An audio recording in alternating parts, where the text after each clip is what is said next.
What would a man who slept on a stone floor think of your online shopping cart? He was the emperor of Rome, with the treasury of gold at his command. Yet he chose plain food, a hard bed, and constant reminders that everything he owned could vanish. Now, place this man inside our world, a world of instant credit, endless ads, and a cultural mantra to buy your way to happiness. His single, piercing question would cut through the noise. When did freedom become a product you finance? We are living in a designed chaos. Personal debt isn't an accident. It's a feature. Financial anxiety isn't a bug. It's the engine. And in this noise, the discipline of our ancestors feels like a forgotten language.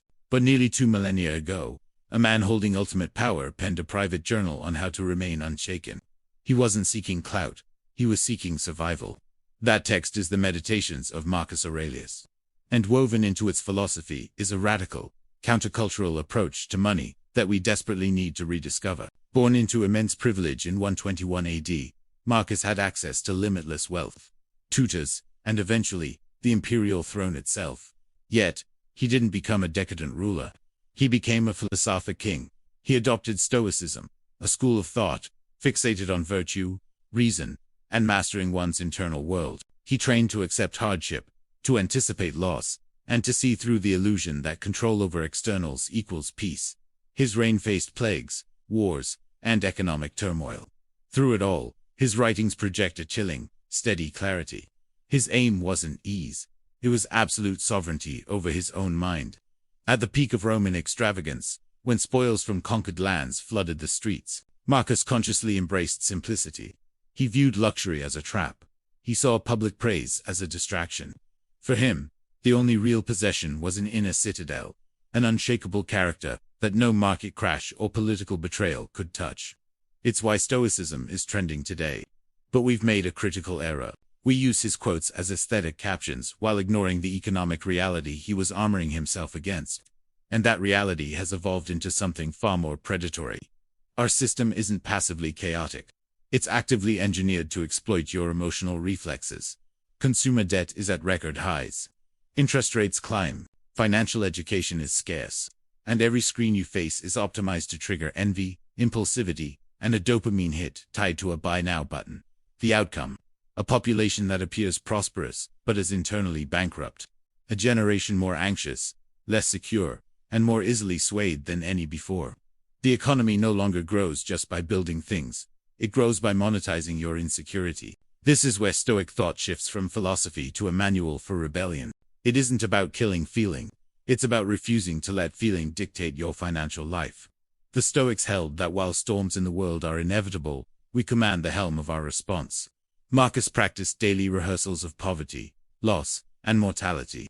He understood that unchecked desire is the seed of suffering, that self-command is the bedrock of true liberty. These weren't abstract musings. They were drills. Armor for the soul. Applied today, their power remains.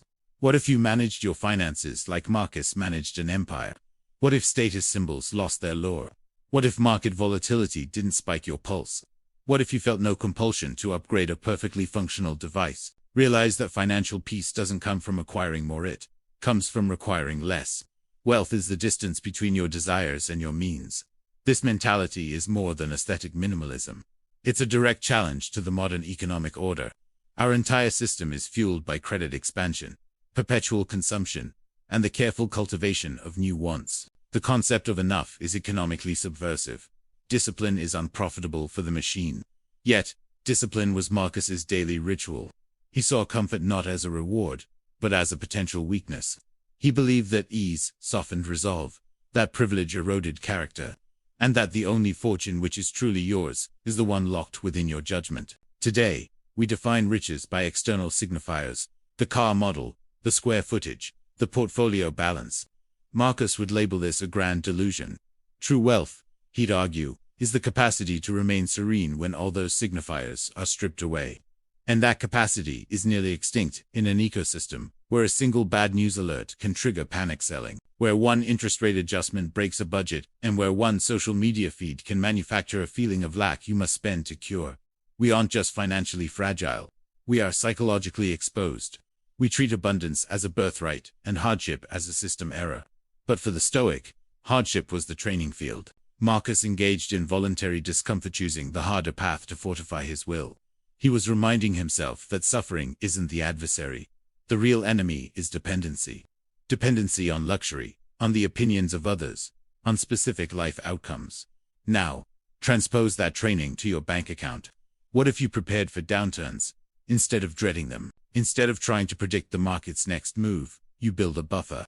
Cut the silent drains on your resources, and condition yourself to need little. Instead of attempting to earn your way out of anxiety, you dissect the core belief that money is its cure. Instead of quantifying success by a number, you gauge it by the quiet in your mind. That is Stoic finance. And it might be the only financial plan that remains valid when everything else is fluctuating wildly. Look at our landscape. Inflation bites deeply. Sovereign debt balloons. Central banks navigate impossible choices.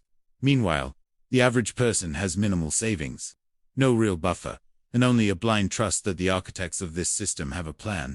History's lesson, however, is that trust is not a strategy. Marcus wouldn't have awaited a rescue. He wouldn't have cursed the game even if it was rigged. He would have started with the sole domain under his command, his own perspective, his daily habits, his core expectations. Your power originates in the same place. The most potent investment is in your indifference to loss. Because the profound truth is this: you don't need a finance PhD to forge real independence. You need ruthless clarity. What do you genuinely require to live? What are you truly afraid of losing, and what does that fear own? What race are you running in, and who defined the finish line? Most never ask. They just follow the script they were handed. The system depends on that compliance. But you're listening now because a part of you knows the math is broken. You sense the version of success you were sold mainly enriches the sellers. Perhaps you don't need another budgeting app, a new side gig, or a guru yelling about investments. Perhaps you need an ancient, whispered wisdom, practiced, not posted. So when the economic headlines scream, pause. When costs inflate, streamline. When your digital world shouts spend, choose to step back. And when the primal fear in your chest demands a reaction, wait. Mastery lies in the wait. In the end, economic freedom isn't determined by your income. It's defined by your internal holdings. Marcus Aurelius never faced a monthly credit card statement, but he understood the profound price of being enslaved by your wants, and he knew the ultimate dividend of conquering them. That is authentic prosperity. That is genuine autonomy. And it's how you navigate any chaos, ancient or algorithmic. If this perspective shifted something for you, hit the like button. It helps more seekers find us. For more guides on using history's wisdom to master modern life, subscribe to Winds of Thought. The past holds the keys. Let's discover them together.